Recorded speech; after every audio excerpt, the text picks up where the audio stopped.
I just failed again. Why can't I get it right? Why can't I stay on track? Why can I never follow through? Why do I always mess up?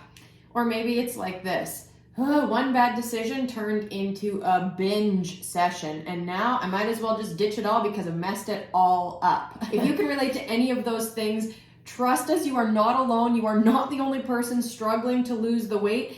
So if you're new here, welcome to Healthy Christian Living with Ruth and Casey. If you've been here for a while, we're just going to give you a little bit of a preamble, 2 points before we get into the meat and potatoes, for a little food analogy on our weight loss video, before we get into our 4-step action plan for how to move forward if you're struggling. So here's tip number 1. What we're going to be talking about is that we don't believe in diets.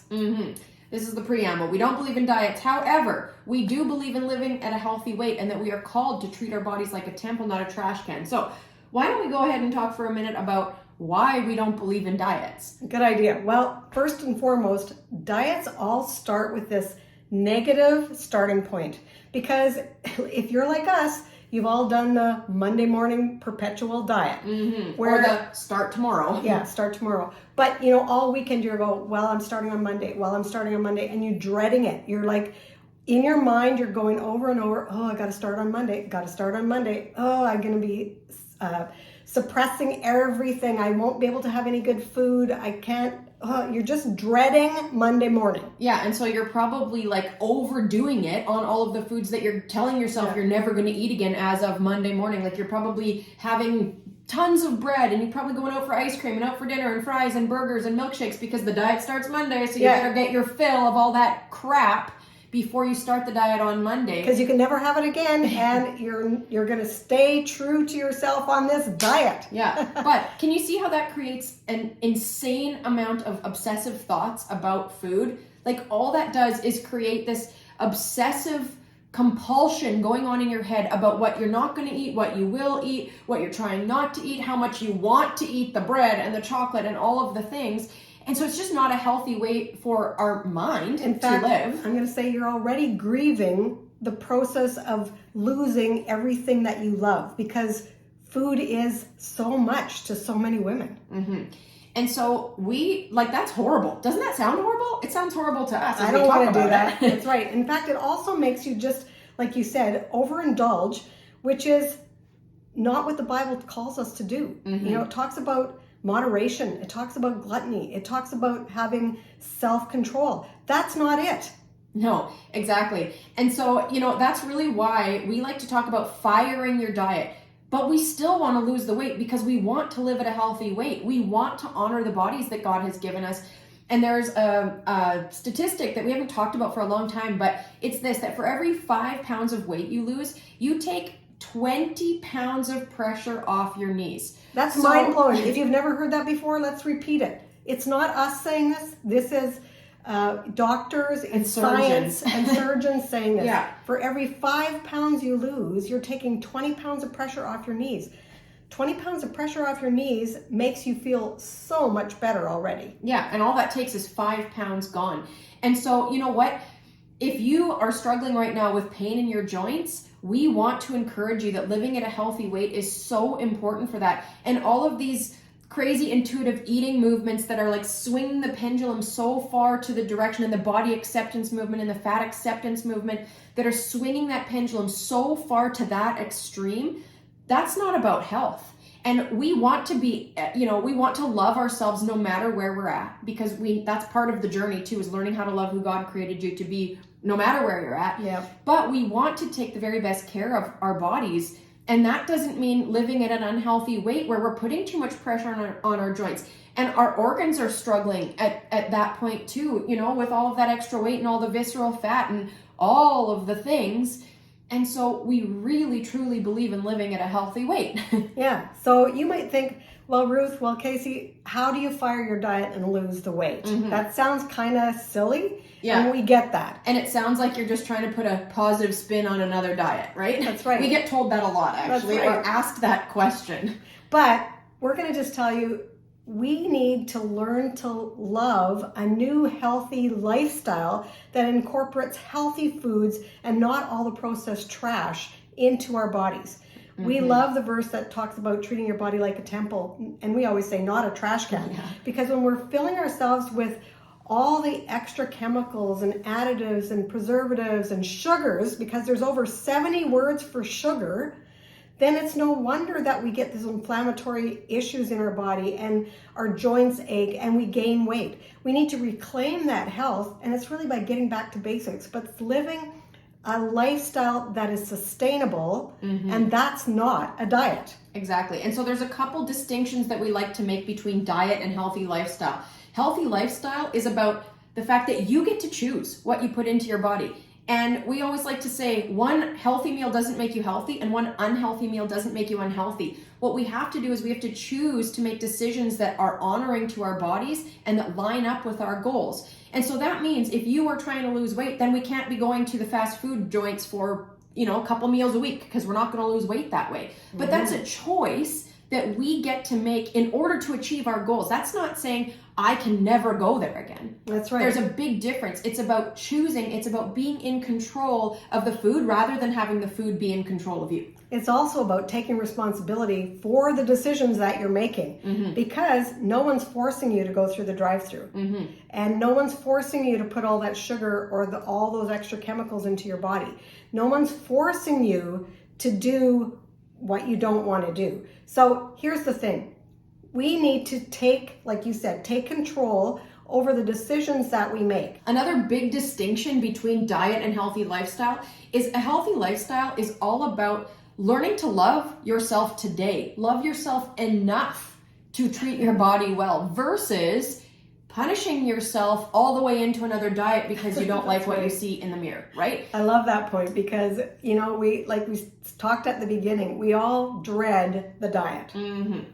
I don't know one woman who says, yay, I get to go on another diet. Woohoo, no more bread for me. No, I don't know anyone. Do you? No. Okay, so that's a fairly long preamble, but those are really important points. So let's get into this 4-step action plan for what to do if you are struggling on your diet. But let's not say diet anymore. If you're struggling to lose the weight, here's what you need to do. First of all, you need to, number one, accept where you are right now, because God accepts where you are right now. He knows your heart. He knows your longing. He knows your desire. He knows you want to lose the weight. So what we have to do is accept where we are right now, because God is accepting you for you right now.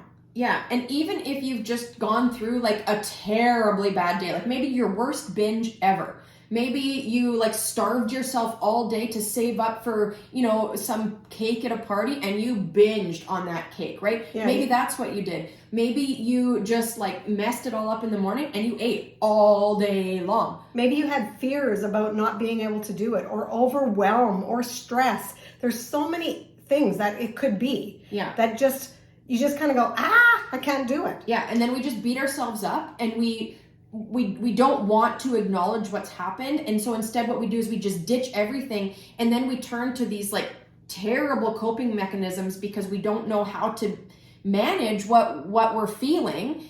We haven't accepted or acknowledged what's going on, so we just continue to shove more food into our faces. That's right. And one of the things that you have to do with accepting it is actually feel your feelings. Acknowledge them, like you just said. We have to acknowledge how we have been. We have to be aware of it so that we can change. But it's accepting where we are right now, because we know that, I'm going to say, there's new mercies every morning. And so let's accept it and start afresh. Yeah, and that doesn't mean we like it. That doesn't mean we're saying, that was great. That's not what acceptance is. Acceptance is going yes, that happened. And now how do we move forward? Yeah. And part of accepting this might mean that you need to go feel how you're feeling. You might need to cry. You might need to be frustrated. You gotta feel those feelings. And because they're real. And we don't like to do that. Many of us would rather just suppress that and kind of navigate around it rather than going through it. But we have to go through it. And it's uncomfortable and it's hard, but it's a necessary step in moving forward. Yeah, that's a really good point. And that leads us to point number 2, which is when we're acknowledging all of this, then we have to ask for forgiveness. We have to not only forgive ourselves, but we have to ask God to forgive us for our wrong actions, because maybe your actions weren't wrong, but if you binged or you overindulged or you know what you did, then it is necessary that we ask for forgiveness. Or even, this is what a lot of women do too, they sneak the food. And that's part of what we need to accept and ask forgiveness for, because we're not hiding anything from God, right? It's like Adam and Eve in the garden. They tried to cover themselves up with all their clothes after they ate the forbidden fruit, or with leaves, not clothes, I guess.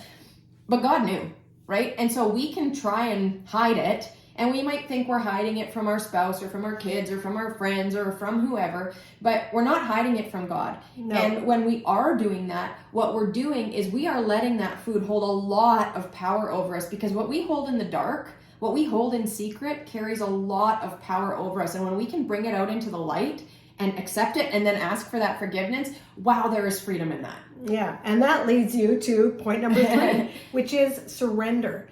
Once we have been forgiven, we have to surrender the journey. We have to bring it all into the light and surrender our whole weight loss journey to God. That means the whole journey. It doesn't mean a little part of it. It doesn't mean that the hidden things that we do in secret. No, we're bringing it all into the light. We're surrendering it all, whether we've been sneaking, binging, I don't know what else, but there's so many things that are involved with weight loss. And we all have our own journey. So we all have to surrender our own journey. Yeah. And the other thing I would just want to say about surrender too, is that's another distinction between diet and healthy lifestyle, right? When we're surrendering our weight loss journey to God, we want to surrender it from a position of like, how do we honor God with each and every decision that we make? And that puts a different spin on the decisions that you will make about what you choose to eat. Because if we do everything to the glory of God, then that includes what we're choosing to consume as food. And so that's a big distinction from diet to healthy lifestyle as well. And so surrender really, like, it's the third step in this series of actions for how to move forward. But really everything that we teach is intended with the foundation of surrendering the journey to God. And we just want to share right now that we actually have an incredible 5-step decision-making guide for weight loss called Should I Eat That? And you can grab your free copy. We will link it below. And that whole decision-making guide, the foundation is surrender. That's right. So all you have to do is go to shouldiEatThat.com and you'll get this amazing 5-step decision-making guide. We really encourage you to do that. It's free. And you're going to get on our email list. So we will be emailing you, and we'll email you some great things, some great tips. We actually send out a weekly weight loss tip, and they're really valuable. That's right. They really are. So shouldiEatThat.com. Yeah. But after you've surrendered, what do we do next? Well, then we have to move forward. And maybe you don't know how to take the next step forward. And that's where we would really encourage you to think about the difference between a diet and a healthy lifestyle. So what does it mean for you to move forward right now? Because chances are, if you're struggling on your diet, you're wanting to lose some weight. And so how do we shift our perspective? How do we change the way that we think about what we're doing so that we can live a healthy lifestyle that is sustainable while still losing the weight, so that we can make decisions where we're not, starving ourselves all day long just to have a binge session at night because we're on that crazy dieting hamster wheel. Because let's just face it, we should never be binging, because that's overindulgence, which is not moderation. And the Bible is calling us to live a life of moderation and self-control. And nor should we be starving ourselves. No. Because that's not honoring your body. That's not treating your body like a temple. We often like the analogy of a vehicle for fuel for our bodies, right? We fuel up our vehicles. We don't let our gas tanks run on empty because our cars break down. We also shouldn't let our bodies run on empty because our bodies are going to shut down. That's right. We need the right amount of fuel, we all often also say we need the high octane fuel in our vehicle, which is the right, good, nutritious, nutrient dense foods that actually fuel your body. Just like you put high octane fuel in your vehicle rather than the low octane, if that's what your vehicle calls for. So another way to move forward is to start asking yourself the very first question from our Should I Eat That guide, which is, why am I here to eat this? Right? And so we would really encourage you to go download that guide, because it will help you as you look at your next decisions moving forward. And we're not going to go through all of the 5 steps right now, but the first one is asking yourself, why am I here to eat this? And chances are, if you actually do the work to think about that and ask yourself that question, more often than not, you are not there to eat that because you're hungry. That's you right. are there to eat whatever it is because either you want the taste, or because you're eating your emotions, or because There's some other reason. Yeah.